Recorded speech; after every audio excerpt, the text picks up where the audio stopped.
If you look under Linda Mason Hunter's sink, much of what she uses to unclog drains, clean counters, bathroom floors, and remove spots is edible, or at least okay to splash on your skin. Linda Mason Hunter is a pioneer of how to live sustainably inside the house. She's a Green Revolution leader, author, and radio host. Her latest guide is called Green Clean. It is my pleasure to welcome Linda Mason Hunter to Studio 4 to tell us more. Well, thank you, Fanny. Thank you for coming with the vinegar and the soda. Yes. And the Castile soap. Right. See, who knew? Well, our grannies knew, but we seem to have lost our way. We definitely do seem to have lost our way. It's interesting to see how we got to this toxic point in history. How did you get into Green Clean? Well, I got into home ecology and green living when I wrote my first book in 1989. My book was called The Healthy Home and Attic to Basement Guide. In 89? In 89. That was almost 20 years ago. Yeah, you're a maverick. I am a maverick. And that was prompted by, I live most of the time in the States, and then I live part-time here in Vancouver. But that book was prompted by a report done by the US EPA that found that toxins, that indoor air was 5 to 10 times worse than outdoor air.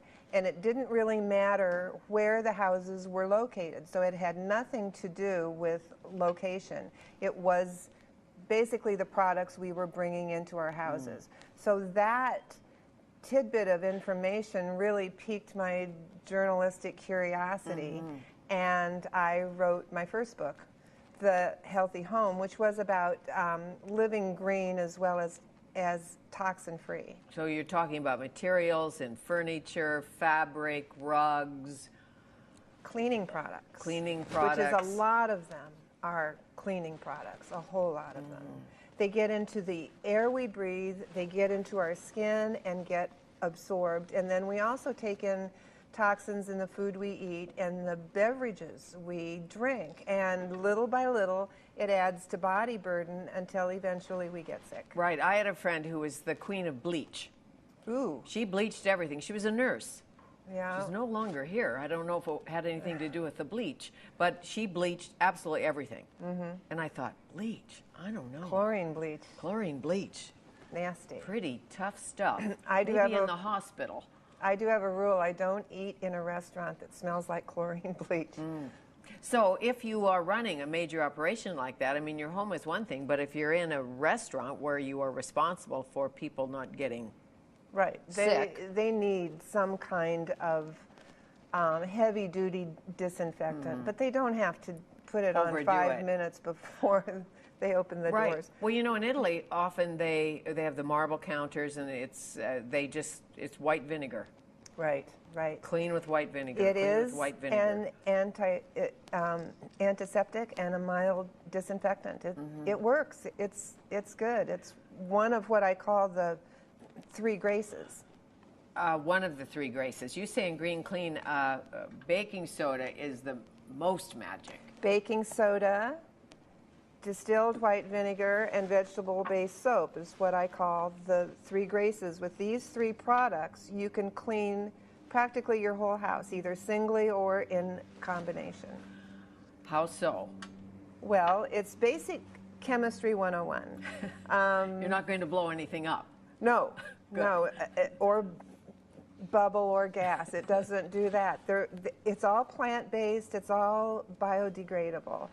Baking soda is alkaline, so it cleans acidic substances like animal messes, proteins, grease. It's also a scouring agent and a deodorizer. So it does wonderful things. Yes, I have some in the refrigerator. Yes, as supposedly it's taking the smell out of the refrigerator. Right. Distilled white vinegar, and you want to use the white vinegar, not the apple cider vinegar. Its pH is acidic, so it works on alkaline substances. It gets rid of scum, like soap scum. In the shower? In the shower, and in the bathtub.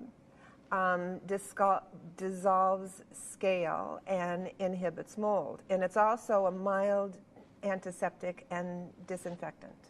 So that works on the other end of the scale.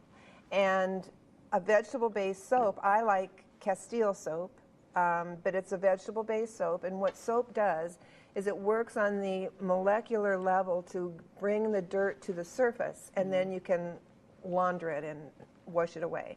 So basically, with these 3 ingredients, you can clean your whole house. I used to make all of my cleaning products myself. I don't do that anymore.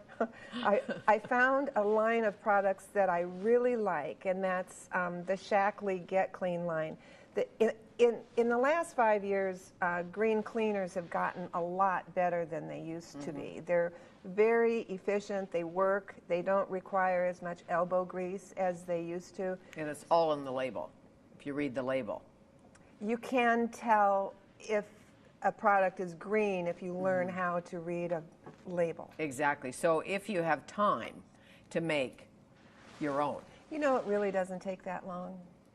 It's when you consider that the time spent going to the grocery store, buying the things, bringing them home, unloading your grocery sack, it might take 2 minutes to whip up a recipe. Well, and you have your little green clean book by your side, which is categorized so you can care for the furniture, clean the bathroom, get rid of the guck in the oven.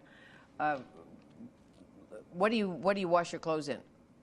Right now, I'm using the Shackley laundry detergent, but I used to mix borax. I used to mix half and half borax and washing soda to wash my clothes, and that also in my dishwasher. And were your whites white? My whites were white. If I needed a whitener, I would, and I still do, use an oxygen-based bleach, not a chlorine-based bleach. Well, as you know, I think we're too particular about white. We most certainly are. It's an advertising gimmick. Change the mindset. Do you use vinegar on your windows? Yes, I do. Vinegar and water? Yes. Just straight vinegar? Mainly vinegar and water, and I use a cotton rag. Everybody has their own way. Some people swear by newspaper. It doesn't work for me, but... Oh, doesn't it? I well, use newspaper. I know. Maybe I just don't do it right. Well, cotton rags are good. You can wash them, recycle them, all of that. And you had a pumice stone. Is it called a pumice stone or a pumice stone? You know, the pumice stone that you... pumice stone. A pumice stone, I think, and you get all the stuff off your heels. Right. Or your scaly feet. Yes. But you used it for something in this book. I can't remember. Well, for really hard stains and things, that will sort of grind it away. When your best friend spills the red wine on the carpet? Well, right away, if you get club soda on the wine, that will help. And what you want to do is put it on a towel and then blot the stain. You don't want to rub the stain. Any stain you have, you always blot, you don't rub. So blot it and try very hard to get it out that way, and launder it then. But don't dry it. Look at it after it's laundered to see if it's gone. And if it's not, launder it again.